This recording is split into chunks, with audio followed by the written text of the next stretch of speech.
হুজুগে বাঙালি ফিলিস্তিনের মুসলমান মারে, আরে এদ মারে ওয়েদ মারে, আরে মা কে এটা হে বলে হাত নাই পাও নাই চোখ নাই, আফসুস আর আফসুস, আফসুস আর আফসুস। কে লেগে করে একটু করতে তার টাকা লাগে না, জানো যায় না কি কইরা দিলে হয়ে যায় আফসুস টু। হাই মুসলমান, বুঝার জন্য বলতেছি, আমার বাড়ি ফরিদপুর। ফরিদপুরের ভিতরে ফরিদপুরের অন্তর্গত মধুখালী থানায় যেই নেককারজনক ঘটনা, এদেশের হিন্দুত্ববাদী জঙ্গিবাদ যারা মুসলমান ভাইদেরকে, আমার দুইটা ভাইকে একেবারে নির্মমভাবে, আপনারা যারা ভিডিও দেখছেন, আমরা তো একেবারে কাছ থেকে দেখছি যে কিভাবে তাদেরকে হত্যা করা হয়েছে, মায়ের বুক খালি করা হয়েছে। এখনো সেই বিচার বাংলার তৌহিদ মুসলমান পাই নাই। যতক্ষণ পর্যন্ত এই সমস্ত কুলাঙ্গার আর বেঈমানদের বিচার না হবে, রহমতের বৃষ্টি আশা করা যায় না। কিভাবে হত্যা করছে ঘটনাটা শোনেন, দোষটা ছিল কি তাও শোনেন। পঞ্চপল্লী, মধুখালীর, ফরিদপুরের মধুখালীর পঞ্চপল্লী, মানে ওই 5 এলাকায় হিন্দুদের বসবাস বেশি। আমার বাড়ি ওই মধুখালীর পাশে, আমি জানি, আমি দেখছি 5 এলাকার ভিতরে কোনো মুসলমান নাই। ভোট যা আছে সব হিন্দুদেরই। 100% ভোটের ভিতর 90% ভোট হিন্দুদের। ওখানে যে ইউপি চেয়ারম্যান, ওটাও হিন্দুর বাচ্চা, হিন্দু। ওই কাসিম খাওয়া হিন্দু, সেই ইউপি চেয়ারম্যান মেম্বার যে, ওইটাও হিন্দুদের ভিতরে। ওই যে 2 যুবককে শহীদ করে দেওয়া হয়েছে, আমার মায়ের কোলকে খালি করে দেওয়া হয়েছে। ওই মায়ের কোল কেন খালি হইল, ওই 2 যুবককে কেন পৃথিবী ত্যাগ করা হইল, কারণটা জানবেন নাকি? কি করা হয়েছে? আইসা ওই উগ্রবাদী চেয়ারম্যান আর ইউপি সদস্য মেম্বার আইয়া ওই 2 যুবককে, আপনারা যারা দেখছেন সোশ্যাল মিডিয়ায়, এই 2 যুবক না, আরো 5 জন লোক আহত হয়েছে, যাদেরকে জখম করা হয়েছে। জখম করার পরে তাদেরকে পিটানো হয়েছে। এর ভিতরে পিটাইতে আরে বাবা, পিটানোর একটা শৃঙ্খলা থাকে, একটা সীমা থাকে। একটা মানুষকে গুলি করে মাইরে ফেলায়, একবারে মরে জায়গা, ঠিক কিনা? এমন ভাবে পিটাইছে কয়েকটা হিন্দু মিলে, 8-10 জন হিন্দু মিলে এমন ভাবে কিলাইছে, ঘুষাইছে, বাইরেছে, লাইতেছে। এরপরে আমার ওই 2 যুবক ভাই নির্মম ভাবে মায়ের খেতে খেতে মাজলুম হয়ে দুনিয়া ছেড়ে ত্যাগ করে শহীদের রাস্তাকে বরণ করে নিয়ে আল্লাহ রাব্বুল আলামিনের ডাকে সাড়া দিয়ে পৃথিবী ত্যাগ করছে। কতটা কষ্ট হইলে কিল ঘুষি আর লাঠির বাড়িতে পৃথিবী ত্যাগ করতে হয়। একটু চোখটা বন্ধ করে ভাবো না বাবা, একটু চোখটা বন্ধ করে ভাবো না। আজকে যদি তোমার কোলের সন্তান, আজকে যদি তোমার মেয়ে, তোমার ঘরের সন্তানকে যদি কোনো মানুষ এরকমভাবে পিটায় হত্যা করে ফেলতো, তোমার কলিজাটা কেমন আগুন লাগতো। আমার ওই মা কেমনে বেঁচে আছে, একই মায়ের 2টা সন্তানকে তোরা এরকমভাবে নির্মমভাবে দুনিয়া ছেড়ে ত্যাগ করে দিলি, দুনিয়া থেকে বিদায় করে দিলি। এর একটা হিসাব তো এহকাল হোক আর পরকাল হোক দিতে হবে। কেমন ধর্ম পালন করো তোমরা, যে ধর্ম তোমাদেরকে মানুষ হত্যা শেখায়? চেয়ারম্যান আর ওই মেম্বার আইসা যে 2 যুবককে মারলো, 4-5 জন, ওরা রাজমিস্ত্রির কাজ করতেছে। কি কাজ? স্কুলে রাজমিস্ত্রির কাজ করতেছে। আইসা এরা ওদেরকে বলতেছে যে ট্যাক্স দে, এখানে কাজ করতে হইলে আমাদেরকে চান্দা দিতে হবে, আমাদেরকে বকশিশ দিতে হবে। ওরা বললো আমরা করি রাজমিস্ত্রি কাম, এখন কাজ করে খাই, সারাদিন কাজ করলে 500 থেকে 1000 টাকা পাবো, মা বাবার মুখে নিয়ে খাবার দিব। এর ভিতর থেকে আমরা কি চান্দা দেবো? দিতে হবে, কোনো কথা নাই। যখন এক পর্যায়ে ওরা দেয় নাই, পরবর্তী দিন আইসা ওই 2 চোর হিন্দুত্ববাদী চেয়ারম্যান আর মেম্বার আইয়া রডের বোঝা লোকজন নিয়ে যাইতেছে। আপনারাই বলেন, যেই কন্ট্রাক্টর ওখানে কাজ করতেছে, যেই মিস্ত্রিরা কাজ করতেছে, দিনে দুপুরে যদি সরকারি মাল থেকে কোনো রড হারায়া যায়, ওদেরকে কৈফিয়ত দিতে হবে কিনা? তাই ওরা সেই ক্ষেত্রেই ওরা বলছে আমরা এখানে কাজ করি, এটা তো জবাবদেহি আমাদেরকে দিতে হবে। ওরা একটু বাধা দিছে, অন্যায়ের বিরুদ্ধে লড়ছে, হক কথা বলছে, ঠিক কিনা? এই জন্য ওদেরকে, যখন ওদের কারণে ওই রড নিতে পারে নাই, তখন ওই 2 চোর এমন রাজনীতি চাল খেলছে। কি চাল খেলছে? ওরা বলছে যে তোদেরকে সাইজ করতেছি, দিলি না, চামড়াও দিলি না, রডও নিতে দিলি না। ওরা যাইয়া গোল মিটিং কইরা এরপরে মন্দিরে আগুন দিছে। মন্দিরে আগুন দিয়ে দৌড়ে আইছে সব হিন্দুগুলো ডাইকাই না, কয় এই যে ওরা আগুন দিছে, ওগুলো গ্যাস কামাগো তর্কতর্ক কইছে, ওরা আগুন দিছে। নাউজুবিল্লাহ বলবেন না। ঘটনা কোথায় কি ঘটছে বুঝছেন তো? এখন ওরা আগুন দিছে, ওদের ধর, সাধারণ জনগণকে খেপাইয়া দিছে। ইউপি চেয়ারম্যান চালাক মানুষ, যখন সাধারণ জনগণ এদেরকে ধরতে গেছে, চালাকি কইরা স্কুলের ভিতর ঢুকাইয়া দিয়া 8-10 জন মিলে আচ্ছা মতন পিটায়া, গরুর মতন পিটায়া আমার ওই মায়ের দুই সন্তানকে এ জমিন থেকে বিদায় করে দিছে, এ জমিন থেকে বিদায় করে দিছে। এখনো পর্যন্ত তাদের বিচার আমরা পাইনি, এখনো পর্যন্ত আমরা তাদের বিচার পাই নাই। তাহলে এই জমিনে কেমনে আল্লাহর রহমতের বৃষ্টি দিবেন আমাকে বলেন, আমাকে কেমনে দিবেন? আমরা তো তাদেরকে পূজা করতে কোনো বাধা দেই নাই। তারা রাত রমজান মাসেও তারা ডেক্সেট বাজায়, ডিজে বাজায় মুসলমানদের ঘুম নষ্ট করছে, ইবাদত নষ্ট করছে, তারাবি নষ্ট করছে। এরপরও তো আমরা কোনোদিন যায় তাদেরকে একটা বাধা দিন, একটা গালি দিইনি। তোরা কেন আমাদের উপর এত অত্যাচার করিস? আসলে কি তেল বাইন্দে গেছে, বুঝলেন? ইলিশ মাছ খাওয়ায়া খাওয়ায়া আর গরুর দুধ খাওয়ায়া নাবির নিচে তেল জমাই দিছি আমরা। এই জন্য আলহামদুলিল্লাহ লক্ষ্মীগঞ্জ চরমুগুড়িয়া রূপরেয়া সর্দারবাড়ি জামে মসজিদের উদ্যোগে, এলাকার যুব সমাজের উদ্যোগে আজকের এই বিশাল তাফসিরুল কোরআন মাহফিলের প্রথম অধিবেশনে আল্লাহ রাব্বুল আলামিন আমাদেরকে দুনিয়াবী সকল ফিতনা থেকে বিরত রেখে সকল প্রকার অন্যায় কাজ থেকে আল্লাহ তাআলা আমাকে আপনাকে হেফাজত করে আল্লাহর রহমতের চাদরে আবদ্ধ করে আল্লাহ রাব্বুল আলামিন আমাকে আপনাকে দুনিয়ার ভিতরে সবথেকে ভালো জায়গা, দামি জায়গা, উত্তম জায়গা, সবথেকে ভালো মজলিস, সবথেকে ভালো কথা আল্লাহ রাব্বুল আলামিন আমাকে আপনাকে বলা শুনবার মতন তৌফিক করে দিয়েছেন। এজন্য আমরা সর্বপ্রথম সেই রব্বে কুল কায়নাতের দরবারে নিয়ামতের শুকর আদায় করে নেই, আলহামদুলিল্লাহ। আল্লাহ রাব্বুল আলামিন আমাদেরকে অগণিত নিয়ামত দান করেছেন। অগণিত নিয়ামতের ভিতরে দুইটা নিয়ামত বড়ই দামি, দুইটা নিয়ামত বড়ই দামি। নাম্বার এক, আল্লাহর কোনো বান্দা নেক কাজ করতে পারা, এটা আল্লাহর বড় নিয়ামত, আল্লাহর বড় দয়া। নাম্বার দুই, সুস্থতা, এটা রব্বুল আলামিনের বড় নিয়ামত। সুস্থতা কেমন নিয়ামত? 1 মিনিটের ভিতরে একটা ওয়াকিয়া শোনাই। মুসা পয়গম্বরের নাম আমরা সবাই শুনছি কিনা? তিনি একজন জলিল কদর পয়গম্বর এবং অত্যন্ত রাগী এবং জ্ঞানী।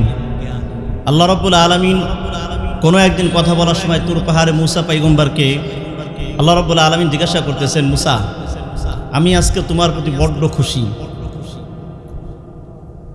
আজকে তুমি আমার কাছে যা চাবা তাই পাবা। সুবহানাল্লাহ। একটা শর্ত লাগাই দিছেন।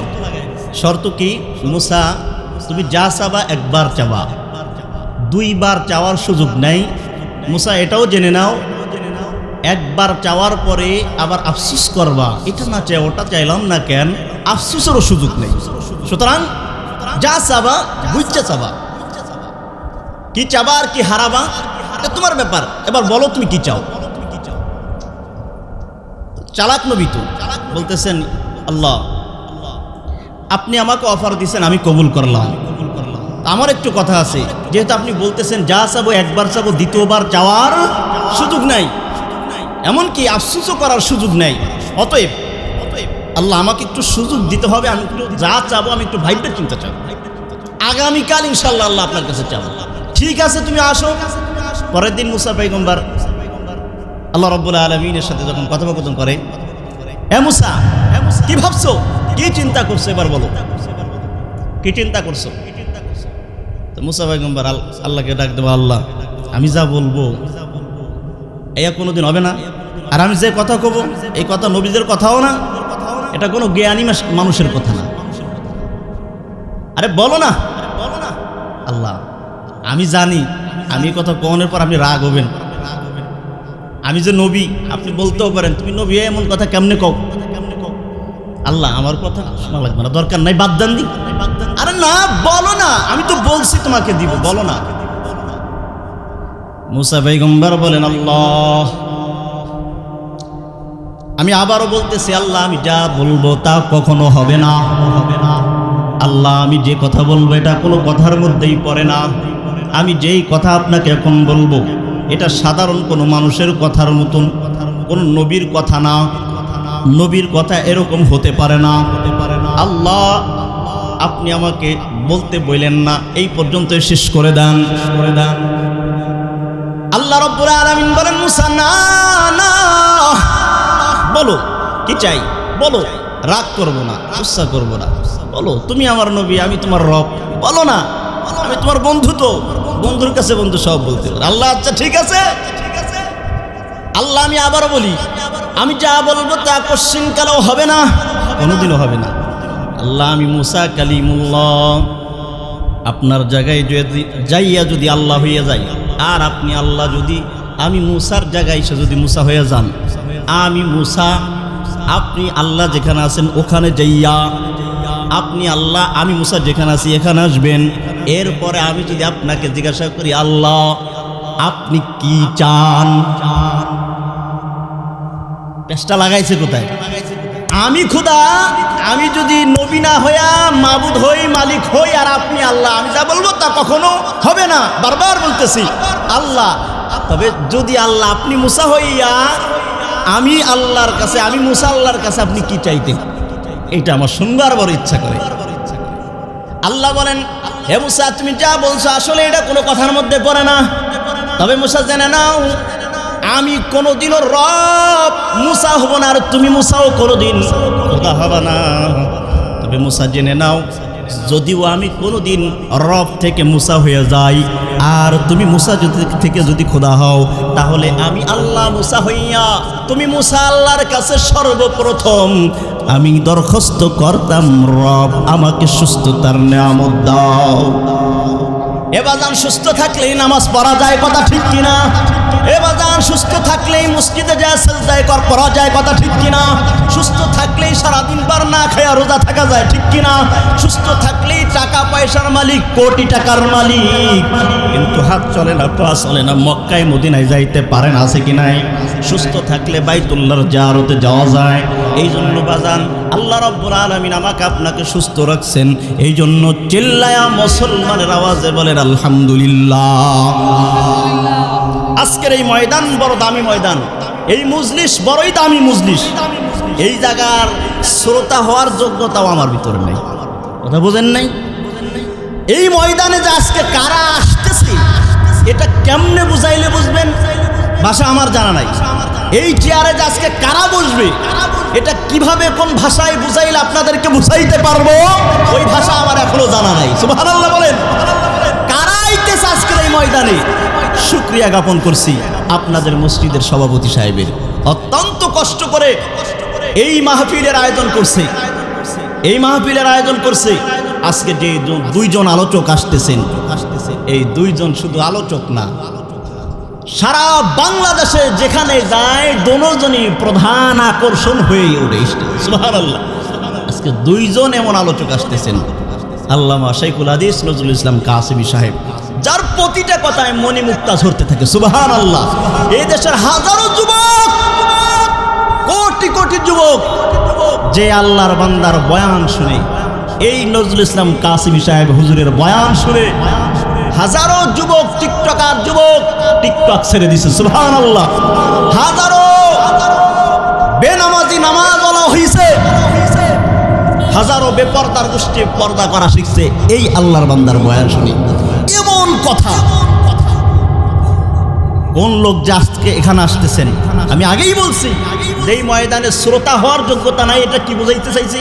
যে তারা এমন দামি দামি কথা বলেন, ওই কথা বুঝতে হইলেও মাথার ভিতর কিছু লাগে, বুঝেন নাই? ওই কথা বুঝতে হইলেও মাথার ভিতর কিছু থাকতে হবে।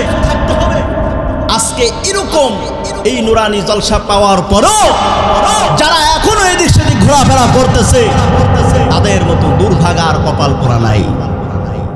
আজকে আমি যে একখানা আয়াতে কারিমা তালাওয়াত করছি, সংক্ষিপ্ত আকারে কিছু কথা বলবো আয়াতের উপর ভিত্তি করে। আল্লাহ আমাকে তৌফিক দান করেন, আমিন আমিন। অত্যন্ত গরম, এটা কিয়ামতের আলামত, জাহান্নামের আলামত, কথা ঠিক কিনা? কেন মানুষ নাফরমানি করতে করতে করতে করতে করতে এত দূর পৌঁছায় গেছে, জানাখোর জানা করতেছে, সে জেনাকে কখনো গুনাহ মনে করতেছে না। কথা ঠিক কিনা? ওপেনলি মদখোর মদ খাইতেছে। এই 94% মুসলমানের বাংলাদেশে মদখোর দাঁড়ায়া দাঁড়ায়া এলাকার ভিতর, বাগানের ভিতর, বাঁশ বাগানে আর রাস্তার মোড়ে মোড়ে ওপেনে মদ খায়, ইয়াবা খায়, হিরোইন খায়, ট্যাবলেট খায়, কত কিছু খায়। ওরে সুবহানাল্লাহ। বাপরে বাপ মনে করে না, দাদারে দাদা মনে করে না, চাচারে চাচা মনে করে না। বাপের কাছ থেকে পোলায় সিগারেট নেয়, বাবা ঢুকায়। আছে কি নাই? বাবা ঢুকায় না? বাবার পকেট থেকে সিগারেট চুরি করে নিয়ে বাবা ঢুকায়, রাত্রেবেলা টানে আর খায়। তাহলে এই দেশে কেমনে আল্লাহর রহমত আসবে? কেমনে আল্লাহর রহমত আসবে? রহমত যদি পাইতে হয় তাহলে আমাদের সবাইকে আল্লাহর কাছে ফিরে আসতে হবে, তওবার জিন্দেগিকে কবুল করে নিতে হবে। ঠিক কিনা? আমরা এতটা নির্লজ্জ হয়ে গেছি, আমরা গুনাহকে গুনাহ মনে করতেছি না। হায় আফসোস। সুদখোর সমাজে ওপেনলি সুদ খাইতেছে, আবার এলাকার ভিতরে মাতবাড়ি করতেছে, সর্দারি করতেছে, টাকার গরম দেখাইতেছে। হ্যাঁ, ঠিক কিনা? একটু লজ্জাবোধ করে না? আমি যে সুদ খাইতেছি, আমি যে গু খাইতেছি, আমি যে কুকুরের হক মারতেছি, আমার মতন নাফরমান এই জগতে তার কেউ নাই। খালি কও যে হুজুররা আগে কেন, হুজুররা নাই, বৃষ্টি হবে কেমনে? আগে কেন মৌলবি গো আর হুজুর গো লয়ে আগে গেলে বৃষ্টি নামায় ছাতি মুড়ি যাইতাম, কয় কিনা? যত দোষ নন্দ দোষ হুজুর গো উপরে নাকি? দোয়া তুলসী পাতা আমি আর আপনি, এই এরকম কথা বলে কিনা? আমাকে মোল্লা গো বলে কিনা? কত নামাজ পড়তেছে দেশ বেড়ে, বৃষ্টি নামে না। আসলেও কথা সত্য। আল্লাহ, কত বড় বড় হুজুররা মাঠে কান্না করতে করতে কান্নার ডল ফেলাই দিচ্ছে, এরপরে কি বৃষ্টি আইছেনি? পদ্মারি পারে আসে নাই। কেন আইলো না? টুপি আলারা ভালো না, তাই না? আমরা ভালো না? হ্যাঁ, আমরাও ভালো না। তোমরা কদ্দুর ভালো এবার শুনে নাও। তোমরা যারা ইসলামকে হাসি ঠাট্টার পাত্র বানাইছো, মোল্লা দেখলেই টিটকারি করো, নিজেকে মহাপণ্ডিত আর বুদ্ধিজীবী মনে করো, তোমরা শুনে নাও। তুমি কদ্দুর ভালো শুনে নাও। আবার মুসা পয়গম্বর, ওনার জনগোষ্ঠী বৃষ্টি পাইতেছে না, বৃষ্টি পাইতেছে না। সমস্ত উম্মাতরা নবীর কাছে দৌড়ে গেছে। আপনি তো আল্লাহর প্রেরিত দূত, আল্লাহর বন্ধু, আপনি একটু আল্লাহকে বলেন আল্লাহ যেন বৃষ্টি দেয়। আল্লাহ, আমার উম্মাতেরা দিশাহারা হইয়া আমার কাছে ফিরে আসছে, আল্লাহ বৃষ্টি দেন। একবার ছাড়া দুইবার তিনবার আল্লাহর পয়গম্বর মুসা বলছে আল্লাহ রাব্বুল আলামিন। পরিশেষে বলতেছেন, মুসা তুমি আমার হাবিব, আমার কথা তো আমাকে শুনতেই হবে, অন্যথায় তুমি উম্মাতদেরকে কি বার্তা দিবা? হ্যাঁ বা না একটা কিছু তো বলতে হবে। হাবিব শুনে নাও, আমি কেন বৃষ্টি দেয় না জানো? আমি তোমার এই জনগোষ্ঠীর উপরে রাগান্বিত, আমি এদের উপর অসন্তুষ্ট। তোমার এই সমাজের ভিতরে এমন একজন লোক আছে, যেই লোকটা জেনা করছে, ব্যভিচার করছে, এই লোকটাকে তুমি একটু সমাজ থেকে বের করে দাও, আমি আল্লাহ আসমান থেকে রহমতের বৃষ্টি নাযিল করে দিব। মুসা আলাইহিস সালাম আর বুঝার বাকি নাই, জনগোষ্ঠী নিয়ে চলে আসছে মাঠে। এই সবগুলো আসো একখানে, সমস্ত মানুষকে জমায়েত করে বলতেছেন, এমন পাপ কে করছো? জেনার মতন অন্যায় কে করছো? কোন যুবক এই পাপাচার ব্যভিচার করছো? দাঁড়ায় যাও, তোমার কারণে এই এলাকার ভিতরে এই জনগোষ্ঠীর শিশু, পশু পাখি, গাছপালা সবাই যে কষ্ট বরণ করে নিছে একমাত্র তোমারই কারণে। তুমি যদি এলাকা থেকে বের হয়ে যাও, আল্লাহ রাব্বুল আলামিন এই জনগোষ্ঠীর উপরে বৃষ্টি নাযিল করবে। সুবহানাল্লাহ। এ বাজান, দিলের কানটা লাগায় শোনো, লক্ষ্মীগঞ্জের যুবক, রূপরিয়ার যুবক, মাদারীপুরের যুবক ভাই, পর্দার অন্তরালের মা, আমার বৃদ্ধ বাবারা, দিলের কানটা লাগায় শোনো গো বাবা। এবার বলতেছেন যুবক, আল্লাহ তাআলাকে ডাকতে বলতেছেন, আল্লাহ ধরা খেয়ে গেছি, এই মুহূর্তে মালিক যদি আমি এখান থেকে উঠে যাই, সমস্ত মানুষ আমাকে জেনাখোর, আমাকে জেনাকারী বলে তিরস্কারের ভাষায় ডাকবে, আমার উপর থুথু নিক্ষেপ করবে, আমার মুখ দেখানোর মতন কোনো সিস্টেম নাই। আল্লাহ আমি কি করব? এখান থেকে আমি ওইঠেও যাইতে পারতেছি না। আল্লাহ বসে থাকলেও তুমি বৃষ্টি দিবা না। ও মালিক, তুমি না রব, তুমি না গফফার, তুমি না সত্তার, তুমি না রহমান, তুমি না রহিম, তুমি না জব্বার। আল্লাহ আল্লাহ, ও মালিক, ও মালিক, আমি তো গোলাম, আমি গোলাম। আল্লাহ আমার কাম ভুল করা, লজ্জিত হইয়া উঁচু মাথাকে নিচু বানাই দিয়া আল্লাহকে চুপে চুপে বলতেছে। মুসা আলাইহিস সালাম এখান থেকে এলান দিতেছে, কে আসো, জলদি করে বের হয়ে যাও, নালে আল্লাহ বৃষ্টি দিবে না। আল্লাহ সময় কম, তোমার পয়গম্বর রাইগা যাইতেছে। আল্লাহ তুমি গফফার, তুমি গফুর, তুমি রহমান, তুমি সত্তার, তুমি রহিম। আল্লাহ আমি তো নাফরমান। আল্লাহ আমি ছাড়া তোমার হাজারো কোটি ঈমানদার এই পৃথিবীতে আনাসে কানাসে আল্লাহ তোমার ইবাদত করে, একটা নাফরমানিও করে না। হাজারো কোটি বান্দা আছে যারা তোমার গুণগান গায়, রাতের বেলা ঘুমায় না, সিজদায় পড়ে থাকে। আল্লাহ আল্লাহ, কিন্তু এত হাজারো কোটির মানুষের ভিতরে একটা গুনাহগার আমি সারা মালিক, তোমার হাজারো কোটি গোলাম, তোমার বন্ধু এলাকাতে ঘোরাফেরা করে। আল্লাহ তোমার অনেকেই আছে, ও আল্লাহ, কিন্তু তুমি ছাড়া আমি গুনাহগারের কেউ নাই। আল্লাহু আকবার, তুমি ছাড়া আমি গুনাহগারের কেউ নাই। আল্লাহ তুমি যদি আমাকে মাফ না করো, আমি কার কাছে যাব? আমি কোন দরজায় যায়া আমি মাফ যাব? আল্লাহ তুমি আমাকে মাফ করে দাও, আমাকে লজ্জিত করিও না। আল্লাহ তুমি বৃষ্টি দিয়ে দাও। বান্দা যখন নিজেকে ছোট করে দিয়ে, মাথাটাকে নিচু করে দিয়ে আল্লাহর কাছে তাওবার নিয়ে ইস্তেগফার করে আল্লাহর কাছে নিজেকে সফরদ করে দিছে, আর বলছে তুমি গফফার, তুমি রহমান, তুমি রহিম, তুমি সত্তার। ও মালিক, তুমি যদি রহমতের বৃষ্টি নাজিল করে দাও, তাহলে এই ময়দান আমাকে ত্যাগ করতে হবে না। কেউ এই পাপিষ্ঠর মুখ দেখবে না, কেউ এই পাপিষ্ঠকে তিরস্কারের ভাষায় ডাকবেও না। মাওলা তুমি যদি বৃষ্টি দিয়ে দাও, ফাইসালা হয়ে যাবে এখানেই। আল্লাহ আমি ছাড়া তোমার হাজারো গোলাম এই পৃথিবীর আনাচে কানাচে ঘরে তোমার ইবাদত করে, তোমাকে সিজদা করে, তোমার গুণগান গাই। মালিক আমি গুনাহগার, আমি নাফরমান, আমি শুধু শয়তানের ধোঁকায় পড়ে তোমাকে সিজদা দেই না, তোমাকে রব বলে ডাক দিই না, তোমাকে আল্লাহ বলে ডাক দিই না, তোমাকে মালিক বলে ডাক দিই না, তোমাকে সিজদা করি না। আল্লাহ তোমার নামে দান করি না। আল্লাহ তোমার জন্য সত্য কথা বলি না, তোমার জন্য কাউকে ভালোবাসি না। ও মালিক আমি ছাড়া তোমার হাজারো কোটি তোমার বান্দারা দুনিয়ার আনাচে কানাচে ঘুরে। আল্লাহ তবে আমি গুনাহগারের, তুমি আল্লাহ ছাড়া পৃথিবীতে আর আমি কাউকে দেখি না। তোমার দরজা ছাড়া আমার আর কোনো দরজা নাই। মাওলা যদি তুমি আমাকে এখান থেকে পাপিষ্ঠ বলে এখান থেকে ঘাড় ধরে তাড়াইয়া দাও, মাওলা আমি কার কাছে যাব? আমি কার কাছে যাব? তুমি আমাকে মাফ করে দাও না। আল্লাহু আকবার বলতে দেরি আছে, আল্লাহ রাব্বুল আলামিন ওই সময় রহমতের বৃষ্টি নাযিল করে দিয়েছেন। সুবহানাল্লাহ সুবহানাল্লাহ।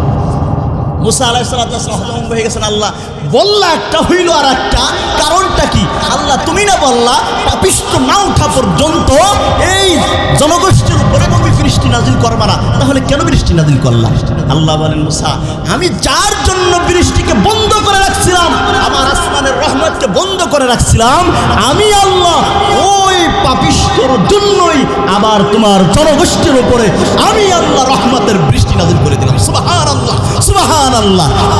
তাহলে বোঝেন, আমি হুজুর যত ভালো হই, মসজিদের ইমাম সাহেব যত ভালো হোক, আর তাহাজ্জুদ গুজার হোক, এদেশের পীর সাহেব চরমনায় যতই ভালো হোক, আর উলামা ইকরাম যতই ভালো হোক আর তাহাজ্জুদ পড়ুক, এদেশের মন্ত্রী এমপিরা যতক্ষণ সুদ আর ঘুষ খাওয়া বন্ধ না করবে, অফিসের চেয়ারের নিচে যতক্ষণ পর্যন্ত ঘুষ নেওয়া না যতক্ষণ বন্ধ না হবে, ওপেনলি ধূমপান করা যতক্ষণ না বন্ধ না হবে, ততক্ষণ পর্যন্ত এদেশের রহমতের বৃষ্টি আল্লাহ নাজিল করবেন। অতএব বেনামাজি যারা আছো তোমাদেরকে আল্লাহর রহমত আমাদের জন্য ব্যাপক, সীমাহীন। আল্লাহ রাব্বুল আলামিনের কাছে যখন কোনো বান্দা মাপ চায়, আল্লাহ কেমন খুশি হন শুনে নেন, কেমন খুশি হন।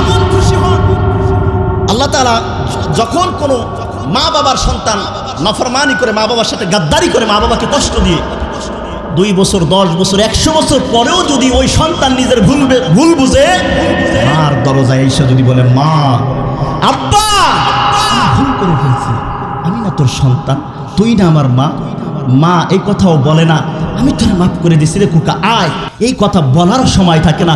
মা দৌড়াই যায় ওই নাফরমান আর বেঈমান কুলাঙ্গার সন্তানকে বুকের ভিতর জড়ায় ধরে আর বলে, ও বাবা বাজান, মা তুমি কোথায় ছিলা?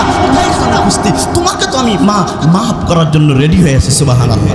আল্লাহ বলেন মা তো সামান্য, মায়ের বুকের ভিতরে মায়া দিছি, ওই মায়ের থেকে হাজারো কোটি কোটি কোটি গুণ আমি আল্লাহ মায়া রেখে দিছি আমার রাজভান্ডারে।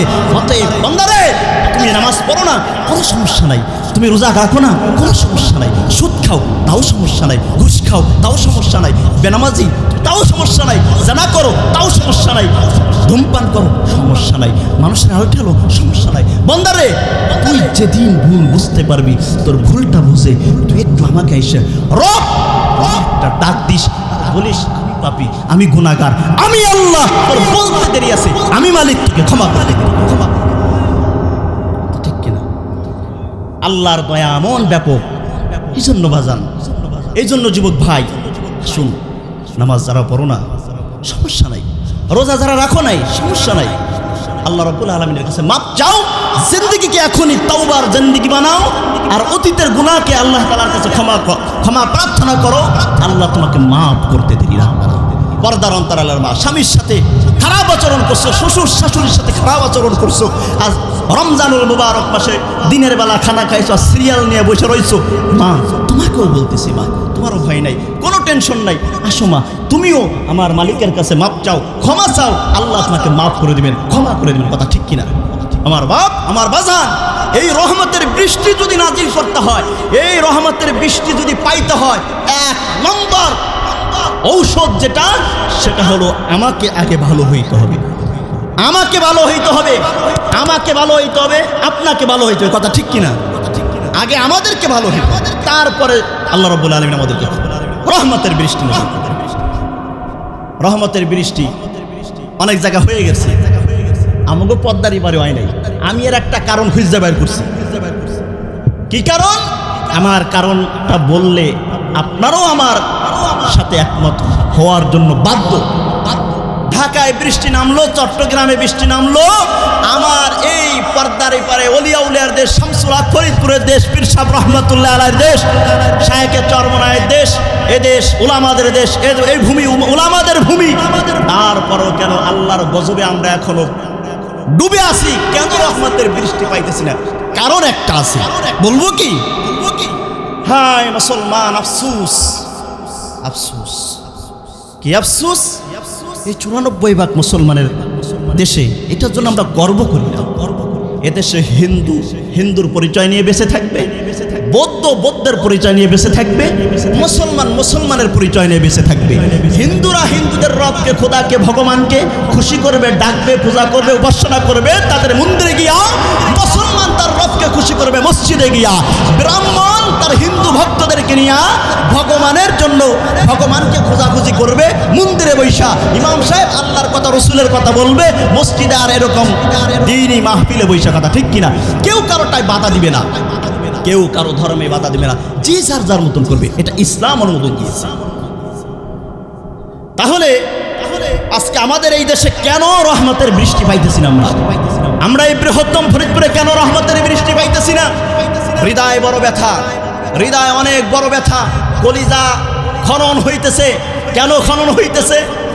আমরা হুজুগে বাঙালি, ফিলিস্তিনের মুসলমান মারে, আরে এদ মারে, ওয়েদ মারে, আরে মাকে এটা হে বলে, হাত নাই, পাও নাই, চোখ নাই, আফসুস আর আফসুস, আফসুস আর আফসুস।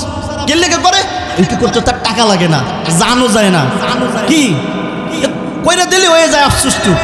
হায় মুসলমান, বোঝার জন্য বলতেছি। আমার বাড়ি ফরিদপুর, ফরিদপুরের ভিতরে, ফরিদপুরের অন্তর্গত মধুখালী থানায় যেই নেককারজনক ঘটনা, এদেশের হিন্দুত্ববাদী জঙ্গিরা যারা মুসলমান ভাইদেরকে, আমার দুইটা ভাইকে একেবারে নির্মমভাবে, আপনারা যারা ভিডিও দেখছেন, আমরা তো একেবারে কাছ থেকে দেখছি যে কিভাবে তাদেরকে হত্যা করা হয়েছে, মায়ের বুক খালি করা হয়েছে। এখনো সেই বিচার বাংলার তৌহিদ মুসলমান পাই নাই। যতক্ষণ পর্যন্ত এই সমস্ত কুলাঙ্গার আর বেঈমানদের বিচার না হবে, রহমতের বৃষ্টি আশা করা যায় না। কিভাবে হত্যা করছে ঘটনাটা শোনেন। দোষটা ছিল কি তাও শোনেন। পঞ্চপল্লী, মধুখালীর, ফরিদপুরের মধুখালীর পঞ্চপল্লী মানে ওই পাঁচ এলাকায় হিন্দুদের বসবাস বেশি।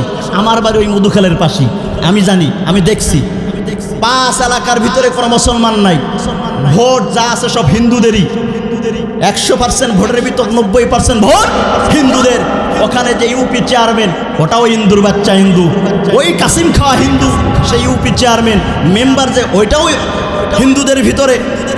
ওই যে দুই যুবককে শহীদ করে দেওয়া হয়েছে, আমার মায়ের কোলকে খালি করে দেওয়া হয়েছে, ওই মায়ের কোল কেন খালি হইল, ওই দুই যুবককে কেন পৃথিবী ত্যাগ করা হইল, কারণটা জানবেন নাকি? কি করা হয়েছে? আইসা ওই উগ্রবাদী চেয়ারম্যান আর ইউপি সদস্য মেম্বার আইয়া ওই দুই যুবককে, আপনারা যারা দেখছেন সোশ্যাল মিডিয়ায়, এই দুই যুবক না আরো 5 জন লোক আহত হয়েছে, যাদেরকে জখম করা হয়েছে। জখম করার পরে তাদেরকে পিটানো হয়েছে। এর ভিতরে পিটাইতে পিটাইতে, আরে বাবা, পিটানোর একটা শৃঙ্খলা থাকে, একটা সীমা থাকে। একটা মানুষকে গুলি করে মেরে ফেলায় একবারে মরে জায়গা, ঠিক কিনা? এমন ভাবে পিটাইছে কয়েকটা হিন্দু মিলে, 8-10 জন হিন্দু মিলে এমন ভাবে কিলাইছে, ঘুষাইছে, বাইরেছে, লাইতেইছে। এরপরে আমার ওই দুই যুবক ভাই নির্মম ভাবে মায়ের খেতে খেতে মাজলুম হয়ে দুনিয়া ছেড়ে ত্যাগ করে শহীদের রাস্তাকে বরণ করে নিয়ে আল্লাহ রাব্বুল আলামিনের ডাকে সাড়া দিয়ে পৃথিবী ত্যাগ করছে। কতটা কষ্ট হইলে কিল, ঘুষি আর লাঠি আর লাঠির বাড়িতে পৃথিবী ত্যাগ করতে হয়। একটু চোখটা বন্ধ করে ভাবো না বাবা, একটু চোখটা বন্ধ করে ভাবো না। আজকে যদি তোমার কোলের সন্তান, আজকে যদি তোমার মেয়ে, তোমার ঘরের সন্তানকে যদি কোনো মানুষ এরকমভাবে পিটায় পিটায় হত্যা করে ফেলতো, তোমার কলিজাটা কেমন আগুন লাগতো। আমার ওই মা কেমনে বেঁচে আছে, একই মায়ের 2টা সন্তানকে তোরা এরকমভাবে নির্মমভাবে দুনিয়া ছেড়ে ত্যাগ করে দিলি, দুনিয়া থেকে বিদায় করে দিলি। এর একটা হিসাব তো এহকাল হোক আর পরকাল হোক দিতে হবে। কেমন ধর্ম পালন করো তোমরা, যে ধর্ম তোমাদেরকে মানুষ হত্যা শেখায়। চেয়ারম্যান আর ওই মেম্বার আইসা যে দুই যুবককে মারলো, 4-5 জন, ওরা রাজমিস্ত্রির কাজ করতেছে। কি কাজ? স্কুলে রাজমিস্ত্রির কাজ করতেছে। আইসা এরা ওদেরকে বলতেছে যে ট্যাক্স দে, এখানে কাজ করতে হইলে আমাদেরকে চান্দা দিতে হবে, আমাদেরকে বকশিশ দিতে হবে। ওরা বললো আমরা করি রাজমিস্ত্রি কাম, এখন কাজ করে খাই, সারাদিন কাজ করলে 500 থেকে 1000 টাকা পাবো, মা বাবার মুখে নিয়ে খাবার দিব, এর ভিতর থেকে আমরা কি চান্দা দেবো? দিতে হবে, কোনো কথা নাই। যখন এক পর্যায়ে ওরা দেয় নাই, পরবর্তী দিন আইসা ওই দুই চোর হিন্দুত্ববাদী চেয়ারম্যান আর মেম্বার আইয়া রডের বোঝা লোকজন নিয়ে যাইতেছে। আপনারাই বলেন, যেই কন্ট্রাক্টর ওখানে কাজ করতেছে, যেই মিস্ত্রিরা কাজ করতেছে, দিনে দুপুরে যদি সরকারি মাল থেকে কোনো রড হারায়া যায়, ওদেরকে কৈফিয়ত দিতে হবে কিনা? তাই ওরা সেই ক্ষেত্রেই ওরা বলছে আমরা এখানে কাজ করি, এটা তো জবাবদেহি আমাদেরকে দিতে হবে। ওরা একটু বাধা দিছে, অন্যায়ের বিরুদ্ধে লড়ছে, হক কথা বলছে, ঠিক কিনা? এই জন্য ওদেরকে যখন ওদের কারণে ওই রড নিতে পারে নাই, তখন ওই দুই চোর এমন রাজনীতি চাল খেলছে। কি চাল খেলছে? ওরা বলছে যে তোদেরকে সাইজ করতেছি, দিলি না, চামড়াও দিলি না, রডও নিতে দিলি না। ওরা যাইয়া গোল মিটিং কইরা এরপরে মন্দিরে আগুন দিছে। মন্দিরে আগুন দিয়ে দৌড়ে আইছে সব হিন্দুগুলো ডাইকাই না, কয় এই যে ওরা আগুন দিছে, ওগুলো গ্যাস কামাগো তর্ক তর্ক কইছে, ওরা আগুন দিছে। নাউজুবিল্লাহ বলবেন না। ঘটনা কোথায় কি ঘটছে বুঝছেন তো? এখন ওরা আগুন দিছে, ওদের ধর, সাধারণ জনগণকে খেপাইয়া দিছে।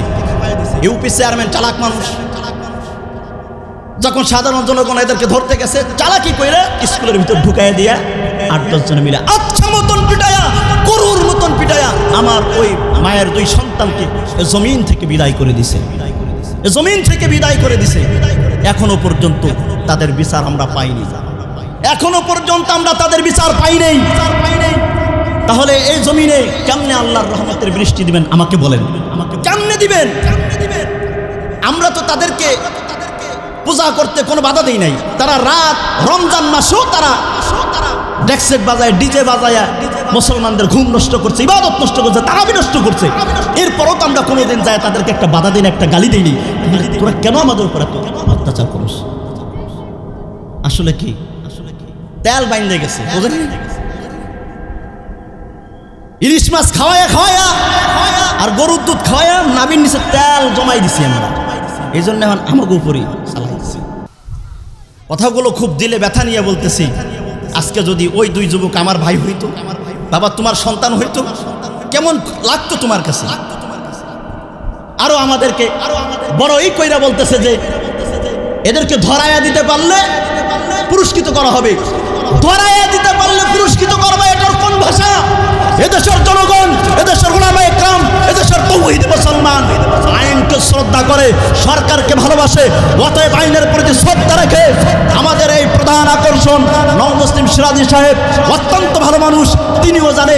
আমি আজকে আমার হুজুরকে, আমাদের এই প্রধান আকর্ষণকে আমি বলবো আমার ফরিদপুরের মধুখালীর ব্যাপারে নিয়ে আপনিও কিছু বলে যাবেন। আমি বলতে চাই সরকারের কাছে বিনীতভাবে অনুরোধ করবো, আমরা আইনের প্রতি শ্রদ্ধা আছে, শ্রদ্ধা থাকবে কিয়ামত পর্যন্ত। যতদিন আমরা বেঁচে থাকবো আইনের প্রতি শ্রদ্ধা আমরা করে যাব। আমাদের মাননীয় সরকার সাহেবের কাছে একটাই আবেদন, যতদিন আমাদের উপরে আমাদের যে দুই ভাইকে শহীদ করা হয়েছে, যতক্ষণ পর্যন্ত আমার এই দুই ভাইয়ের শহীদের বদলা আমরা না নিতে পারবো, আমাদের দিলের ব্যথা খনন, রক্ত খনন হওয়া বন্ধ হবে না। যদি রক্ত খনন বন্ধ করতে চান, 94% মুসলমানের দেশের মুসলমানের প্রাণের দাবি ওই হিন্দুত্ববাদী ইউপি চেয়ারম্যান আর মেম্বারের এ জমিনেই বাংলাদেশের মুসলমানদেরকে ওপেনলি ফাঁসির মঞ্চ ঝুলাইয়া কুকুরের মতন মাইরা তৌহিদ মুসলমানকে দেখাইতে হবে। কথা ঠিক কিনা? তো আমার কথা এই পর্যন্তই শেষ। আমি কারো পক্ষও না বিপক্ষও না। আমার মুসলমান ভাই, আল্লাহ রসুল সাল্লাল্লাহু আলাইহি ওয়াসাল্লাম বলছেন যে মাজলুমের পক্ষে আল্লাহ রাব্বুল আলামিন তার পক্ষে, সুবহানাল্লাহ। যে মাজলুমের পক্ষে আল্লাহ তার পক্ষে, আল্লাহ রসুল তার পক্ষে। অতএব আমরা কারো উপর অত্যাচার করি না, জুলুম করি না, করবও না। তোমরা হিন্দু বাবারা আর ভাইয়েরা, দাদা বাবুরা থাকতেছো, থাও, আরও থাও, ইলিশও খাওয়াবো, গরুর দুধও খাওয়াবো, তবে থাও, আমাকে আর মাইল না। যদি এরকম করতেই থাও, এই ফরিদপুরের মুসলমান আইনকে শ্রদ্ধা করে এখনো বসে আছে। চোখ বন্ধ, চোখ যদি খুইলা দাও, এক দাদাবাবু এই দেশে থাকতে পারবে না, অতএব এই দেশে থাকতে হইলে মুসলমানকে মান সম্মান, মুসলমানের মান ইজ্জত রেখেই থাকতে হবে। আল্লাহ রাব্বুল আলামিন আমাদের সবাইকে যে কথা বললাম এ কথার উপর আল্লাহ রাব্বুল আলামিন আমাদের আমল করার জন্য তৌফিক দান করেন। আসসালামু আলাইকুম ওয়া রাহমাতুল্লাহি ওয়া বারাকাতুহু।